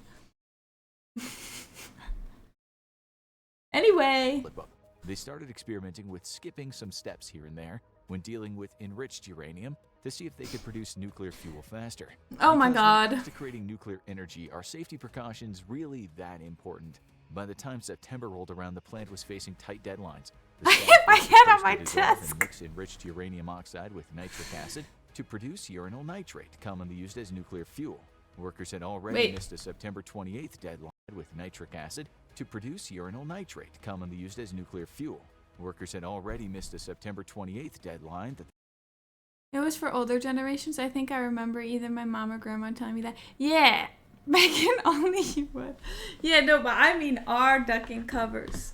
They're not doing that anymore. Like at this time when we have more knowledge about what would happen, like they did in 1999, they can follow the safety protocols. their bosses imposed for generating this fuel, even while cutting corners when it came to safety procedures. So on the morning of September 30th, Hisachi Ouchi, along with his co-worker Masato Shinohara and his 54-year-old supervisor Yutaka Yokokawa, decided to try one more shortcut. Let's The try one problem more is, shortcut. despite the fact that they all had years of experience on the job, Ouchi had been working at the plant for more than 10 years at this point. None of them had been trained well enough to know what they were doing, or what the horrific effects of doing the wrong thing could be. This reminds me of Pop Tropica. The animation style, I mean. Around 10 a.m., Ouchi and his co-workers started to mix the enriched uranium with nitric acid. Yes, Instead, Pop however, of Tropica. using automatic pumps that would mix exactly Didn't they finally 5.3 kill pounds it? of uranium in a container designated for that purpose, they used their hands. I'm not calling Their them dumb. I'm hands saying they to hadn't pour studied not it as much. 5.3, but 35 pounds of uranium into steel buckets. Suddenly, at 10:35 a.m., a blue I flash ain't heard that exploded word across the in room. years. I and know the uranium island you're reached talking critical about. mass. Yes, you have to like go into the side of the. I don't remember. It's the one with the carrots, right? Oh, I never played the Diary of a Wimpy Kid Island. Initiated a chain reaction causing nuclear fissions. Lethal amounts of radiation were now leaking everywhere, setting off the gamma radiation alarms. Hearing the alarms go off, the workers realized they made a critical, likely fatal mistake. But it was all too late. Critical. Ouchi experienced immediate intense pain and vomiting. After not being able to breathe well, he collapsed unconscious. Ouchi and his colleagues were immediately transported to the hospital. Doctors found that Yokokawa had been exposed to 3 sieverts of radiation, as he was the furthest away at his desk. Oh shoot, it's a Shinohara had different been unit defined of 10 measurement. sieverts, and Ouchi, who was standing directly over the steel bucket when the reaction. So the same thing. I don't know if they mentioned this, but I read it earlier. Oh yes, I remember Club Penguin. I almost said Club Kingwin. But they're literally like using a fucking bucket to pour this stuff in. So when they say standing over the steel bucket, he literally just had like a bucket. Not like a big basin like the other guy. Is a bucket. I just picture a Home Depot bucket. Or like a paint can. Happened had absorbed 17 sieverts of radiation. This officially meant he had been exposed to the highest amount of radiation a human had ever observably received. To understand exactly how bad this was, the safe level of radiation for humans to absorb within a year caps out at 100 millisieverts. After that, cancer risk Now, starts what to is increase. this An average X-ray in exposes a rads? person to 0.01 millisieverts. So we can 5 sieverts of compare it. radiation would kill half the people exposed to it within a period of a month. Anything over 10 sieverts is automatically considered fatal. Shinohara, who had absorbed 10 sieverts, lasted for 7 months in the hospital before dying of lung and liver failure. Oof. Yokokawa, after a long hospital stay, thankfully managed to survive, though he ended up facing criminal charges of negligence. Ouchi had no such luck, and would not only die, but experience one of the most brutally painful One sievert and is slow deaths 100 in rads. history. Okay. He had severe radiation burns on his whole body, and his eyes were leaking This blood. is the part I'm His talking weight- about. They keep him alive. And he has like no skin and shit. Blood cells were almost fully wiped out, and he had experienced severe, horrific damage to all of his major organs. Without medical intervention, he would immediately have died. The medical staff placed Ouchi in a special ward to prevent him from coming into contact with hospital-borne pathogens, as his immune system was non-existent. However, they soon realized the I don't extent of like damage this to Ouchi's effect. body and organs was way It goes beyond way anything they could faster deal than with. sirens, And or 3 than days later, he police was lights transferred do. to the University of Tokyo Hospital. In his first week in the hospital, doctors tried experimental cancer treatments to replenish his white blood cells. They also performed almost constant skin grafts and blood transfusions to lessen the severity of his burns and keep Ouchi alive. The process was unbelievably torturous for Ouchi. After just a week at the hospital, he begged the doctors to let him go. "I can't take it anymore. I am not a guinea pig." Unfortunately, the doctors, partly thanks to Ouchi's own They test cooking bacon on his skin. Stop! No, literally, the doctors and his family kept him alive, and he did not want to be alive anymore. And they just did experiments on him. Well, it wasn't like we're doing an experiment, but it was like, let's see if this works. But like the other guy who had way less died. own family wishes Later, didn't though. listen. Ouchi's family, including his wife, younger sister, and young son, held on to the slimmest of hopes that their loved one could survive. They refused to sign a DNR, do not resuscitate paperwork, and wouldn't agree to any humane euthanasia. So medical staff forged ahead with the innovative stem cell transplants using the patient's own sister's stem cells, something that had never before been used or suggested for radiation Did it victims do up to this anything? point. The goal was to help Ouchi generate new blood on his own. At first, doctors were elated when the transplant appeared to temporarily work and help Ouchi. However, he soon spiraled right back down. There was so Because he's full of radiation! much radiation surging through his body that it killed off all the new cells it came into contact with. The Who'da radiation thought? thwarted the doctor's every attempt to keep Ouchi alive. It had damaged his chromosomes beyond repair. As a result, Ouchi's DNA could not rebuild itself, which also meant each new skin graft went to waste, as the body could not repair itself enough to hold on to it. Soon, Ouchi's skin would start to melt and detach from its body. The extent of his suffering at that point was extreme. After 59 days in the hospital, Ouchi Okay. suffered 59 days. Spoilers, his skin melted off. Spoilers, they keep him alive till day 83 with no skin. I also don't think this one is justified in the sense that I don't think it will save millions of people. heart attack. However, his family had given instructions to resuscitate him should the worst happen, so doctors did. The And soul. This was just the first of many times they would have to bring Ouchi back to life. At one point, Ouchi had 3 heart attacks in 1 hour. Each time he temporarily died, he was suffering even more and more brain Why did it look like that guy was yawning? damage. For the last few weeks of his hospital stay, he was barely responsive. Finally, after 83 days, one final heart attack sent Ouchi over the edge that he'd been dangling on for weeks.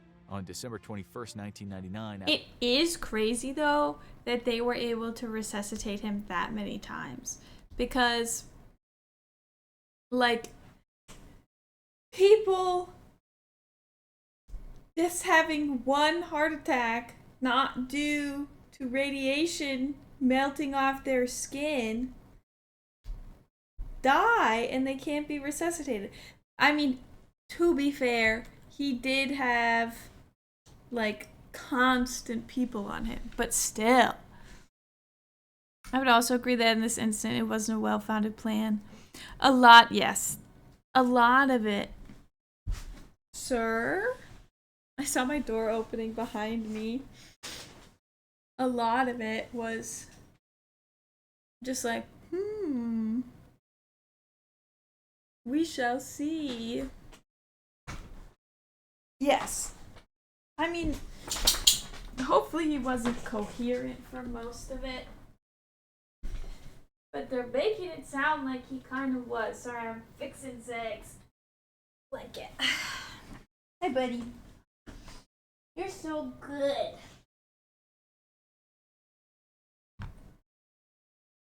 Yeah, they probably couldn't. Because it was the same stuff. multiple organ system failure, Ouchi's heart gave out and he died.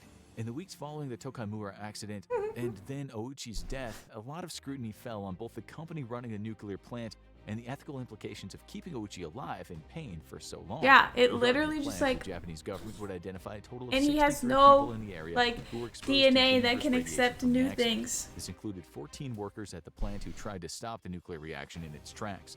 The accident wasn't fully contained. I don't think that they could, like, how is he even talking? Like, people pass out from stuff. until 17 to 20 hours later, when workers managed to empty all the water from the tanks and poured in boric acid. Oh yeah, it took them to halt forever. The reaction in its tracks.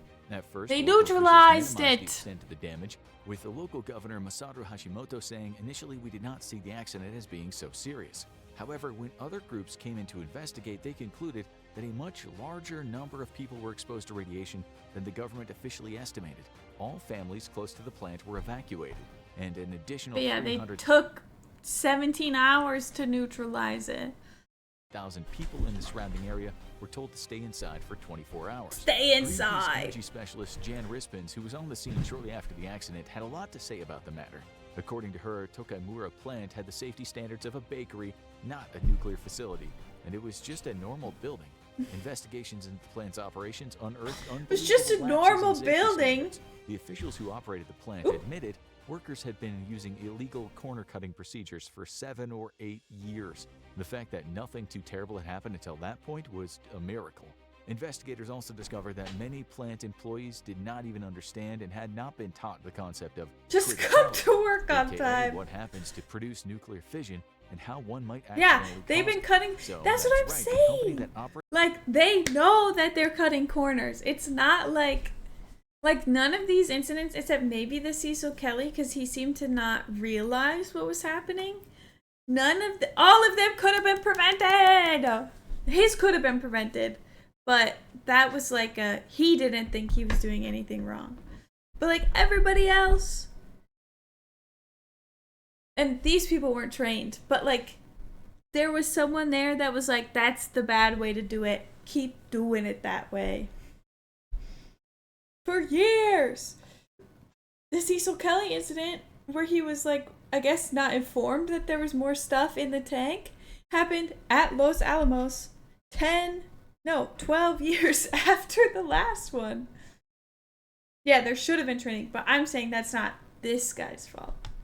operated the plant, But his JCO supervisor didn't think it was. necessary to educate its workers on how they might accidentally cause a nuclear explosion while they were handling nuclear material. Accidentally. To cap it all off, company officials admitted they didn't really have any protocol for this kind of accident because they never expected it to happen. Those Yet, with little all the knee disregard in the world hands. for safety procedures and the lack of any kind of training for technicians working with nuclear material, the bosses of JCO Company just woke up every day thinking things at the plant would keep humming along until they accidentally created the most radioactive man in the world. As for Ochi, people had many differing opinions on the doctor's continuous attempts to keep him alive through so much pain and suffering. Some believe that the medical team at the University of Tokyo Hospital was partly curious to have first-hand observable test cases of a human being who had been exposed to such massive amounts of radiation. It's like, This was but one of the even if reasons you Ochi was have kept the alive for test so long. case, In fact, you know it's bad. Like, there had to be, like, In fact, the medical team that attended to him has, after the fact, come under severe scrutiny by many people for their actions. However, the doctors who tended to Mr. Ochi made it clear Yeah. the process was very painful for them, and the attempts they made to keep their patient alive was at the direct, repeated it was painful for you. For you. He didn't have a DNR though, because his family wouldn't do it, and he was 35, so he like didn't have one in place beforehand. But his family didn't sign it. But I cannot believe they were like, this was hard for me. requests of his family. This Great. was in addition to the fact that the doctors were quite simply stunned and not even sure what to do half the time because of the uniqueness of the situation. Chief physician Kazuhiko Maekawa told Kyoto News, "It was the first time I experienced such a case in I'm interested in where the split of fault lies most of the time. Is personal or business failing? Like, is a worker lazy or stupid, etc., or are they overworked and not given proper training? I think this one is the latter for sure. my 30-plus years as a doctor." It's like, Almost every you day we could have came been across like- situations that were not Because even if he was like, oh, consciously, I think this is weird. Not even subconsciously, consciously. Where are you? Oh, you're under me.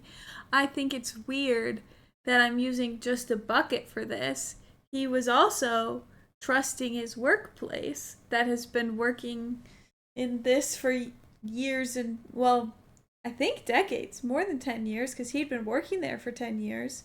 He's trusting his workplace and that they've done their due diligence, but they hadn't. Covered in the medical textbooks, and there were tough moments in continuing treatment without any sign of a way out.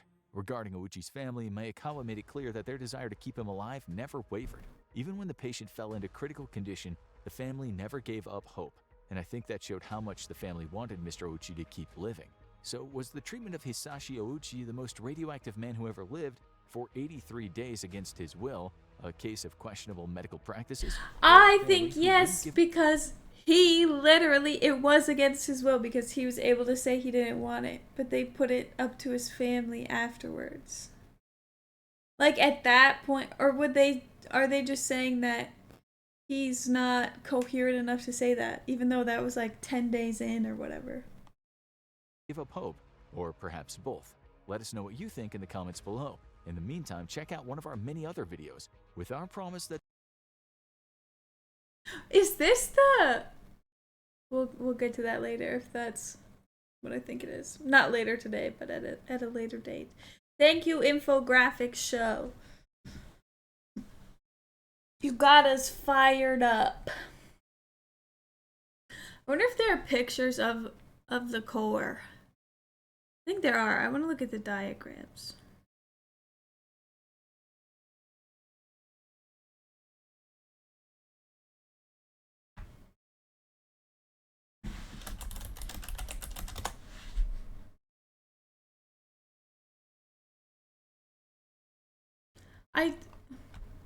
These are all the... Don't whine at me. These are all the recreation. Nobody took a picture before. Oh, there's a hand. It literally looks like... Eee. It literally looks like he's holding like a hamburger patty.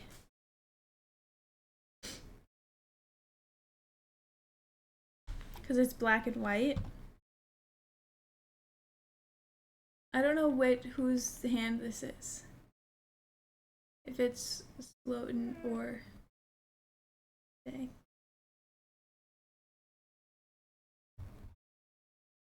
They both, yeah, this is Harry Dag.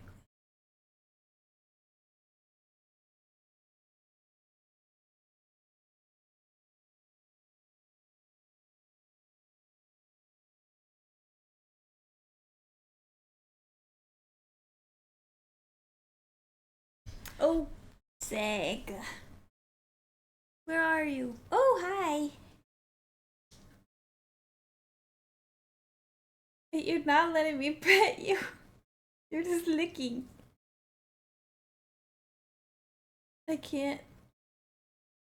You're very hard to see in the camera, buddy.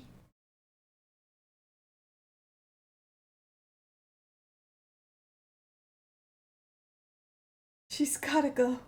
She saw the pictures and she said, I gotta go.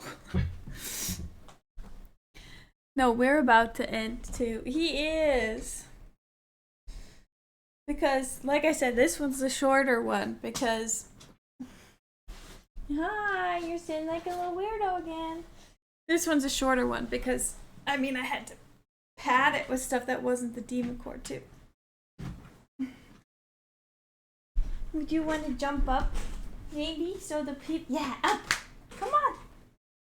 He's like, no, I'll just put a paw on you. Come here! Let me see if I raise... You can't see his paw. Zag sighting, and you can actually see him. He'll come up for a treat. It's because he's hungry. Zag is just like, no mother. Up!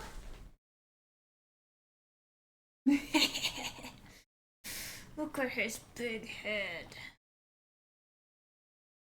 He does. A lot of times he'll just stand really still. Oh, thank you.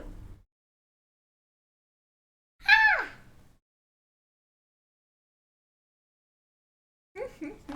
Whoop. Bye. He is a sweet, sweet boy. You're a good boy. Yeah. Yeah.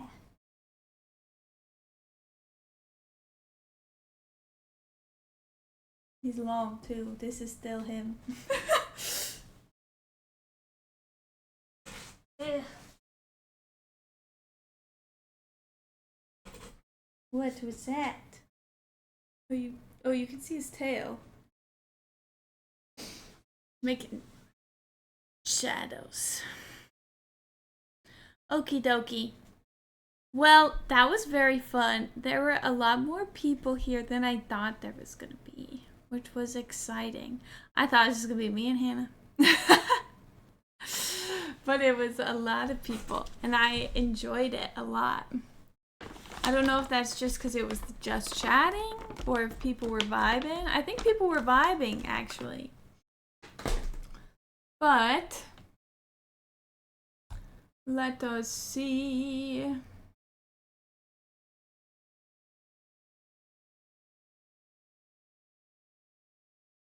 Okay, cool.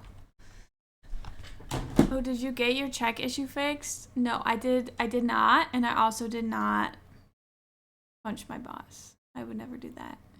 Cuz it's like family owned and they're just struggling. But I do know that it's not just me. Yeah, my last 2 checks bounced. We are going to raid System Chalk because... Oh yeah, I didn't tell you guys that, Prinny. My first check bounced, and then the next one bounced too. And I saw it while I was in the Michael's parking lot about to buy yarn. I still bought yarn because I was like, we need to invest in this business. Gotta look out for myself. But yes, we're gonna raid System Chalk because I am actually ending early. Bro! You don't gotta keep doing that, but I appreciate it greatly. System Shock has paid me... Well, okay. Not System Shock. Pretty, I was reading System Shock because I keep making sure I'm typing it right. Pretty has paid me more than my boss.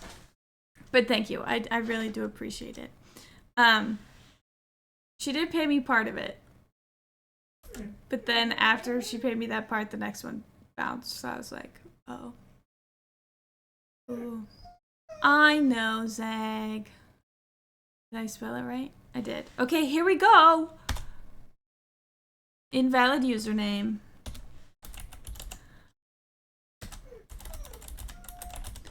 It's because I put the brackets. I demand 50% of your future Etsy sales? No. But thank you for supporting me. If you buy a dice bag and you let me know it's you, I'll just send it to you. Bye. Okay, the raid is happening. Go, raid. Enjoy yourselves. Cause chaos, but respectful chaos.